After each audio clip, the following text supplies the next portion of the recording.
Friends, how are you? I hope you will be fine. Next chapter 6 Sanskrit भाषा।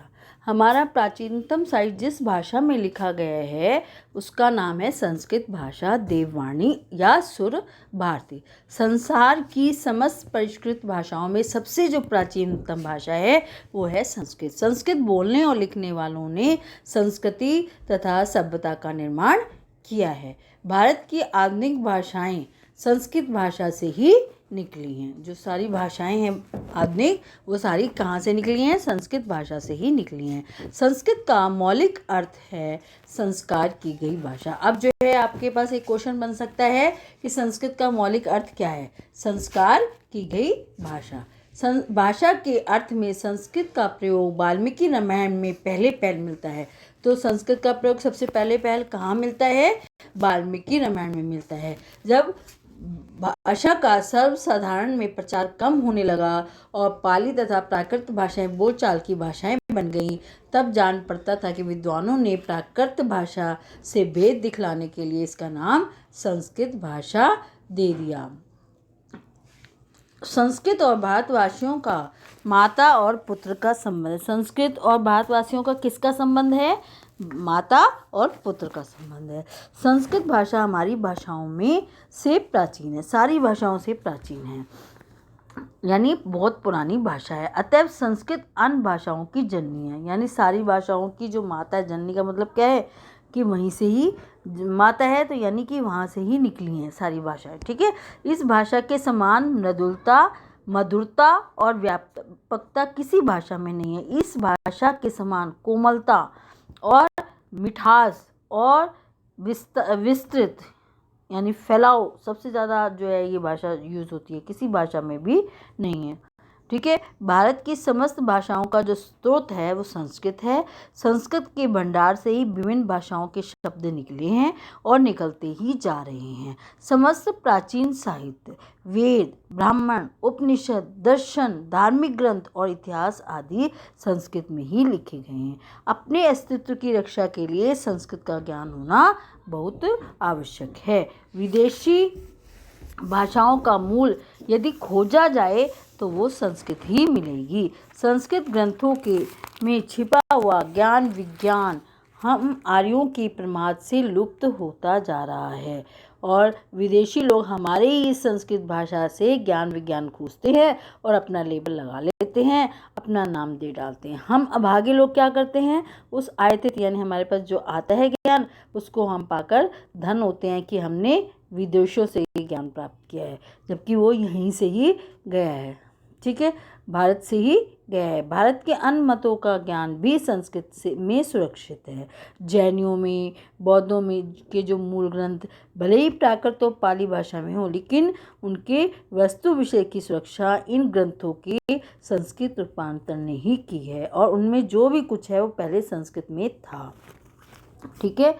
अब है गुरु गोविंद सिंह संस्कृत के बड़े भक्त थे। उन्होंने अपने कुछ शिष्यों को संस्कृत पढ़ने काशी भेजा था। उनका जो दशम ग्रंथ है वो हिंदी में है, किंतु संस्कृत के ज्ञान के बिना उसे अच्छी तरह से समझ पाना असंभव है। गुरुजी ने संस्कृत भाषा प्रेम के कारण ही प्रत्येक सिख रियासत में संस्कृत की निःशुल्क पाठशालाएं चलती रहीं। तो ये क्वेश्चन का आंसर आप इसमें दे सकते हैं।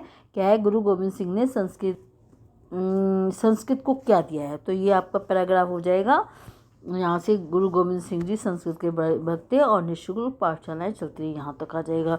डॉक्टर राम मनोहर लोहिया ने संस्कृत के बारे में क्या कहा है? उनका कहना है कि भारत की भाषाओं में संस्कृत के आधार पर नए नए शब्दों को बनाने की अपार क्षमता है। तो ये क्वेश्चन ये बन जाएगा आपका। संस्कृत भाषा नियम से चलने के कारण सीखने में किसी दूसरी भाषा की अपेक्षा अधिक सरल है।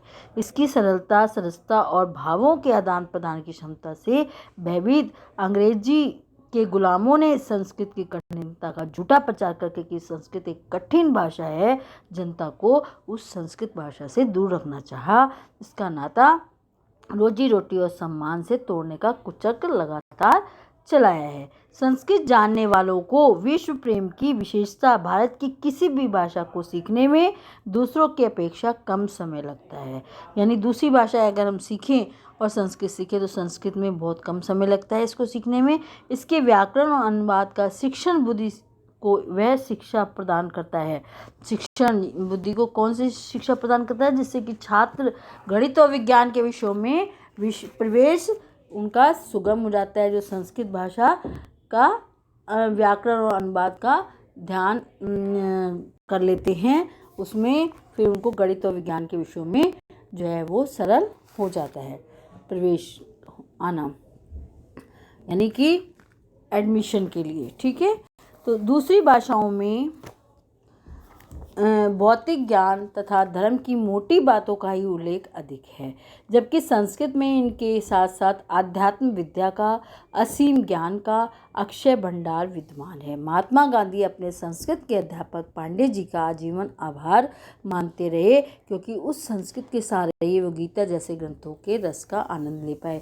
तो महात्मा गांधी जी के जो है संस्कृत के अध्यापक कौन थे? पांडे जी थे, जिन्होंने उनको संस्कृत सिखाया था, जिससे वो गीता को पढ़ सकते थे। उन्हें अधिक संस्कृत ना पढ़ने का पछतावा रहा। उनकी दृष्टि में किसी भी हिंदू बालक को संस्कृत ज्ञान से वंचित नहीं रहना चाहिए, यानी कि हिंदू बालक को हमेशा ही संस्कृत ज्ञान होना बहुत ही आवश्यक है। वैदिक में चरक, श्रुत, भागवत जैसे और नीति शास्त्र में कौटिल्य के अर्थशास्त्र जैसे ग्रंथ दूसरी भाषा में नहीं है। वाल्मीकि, वेदव्यास, कालिदास, बाणभट्ट, भर्तृहरि जैसे कवि भी अन्य भाषाओं में दुर्लभ हैं, यानी ये सारे कवि भी संस्कृत भाषा के कवि हैं। ज्योतिष, तंत्रशास्त्र एवं कर्मकांड पर मानव संस्कृत का एकमात्र ही अधिकार है, अतः सभी को संस्कृत का अध्ययन अवश्य करना चाहिए। यदि किन्हीं विवशताओं के कारण हम विद्यालय में संस्कृत विषय को ना ले पाएं, तो घर पर स्वयं तथा किसी भी सहायता से संस्कृत का अध्ययन अवश्य करना चाहिए। अगर आप विद्यालय में नहीं पढ़ पाते तो घर में भी पढ़ सकते हैं उसको, संस्कृत को। संस्कृत केवल हिंदुओं की भाषा है या संस्कृत साहित्य केवल हिंदू साहित्य है, ऐसा कहना गलत होगा। संस्कृत भाषा और संस्कृत मानव मात्र की भाषा है और सारे संसार का साहित्य है। इसे हिंदुओं की भाषा या हिंदू साहित्य इसलिए कह दिया जाता है क्योंकि आर्य समुदाय इसे अपनाता है। वास्तव में वेद से लेकर और आज तक के संस्कृत साहित्य को पढ़ने का मानव मात्र का अधिकार है।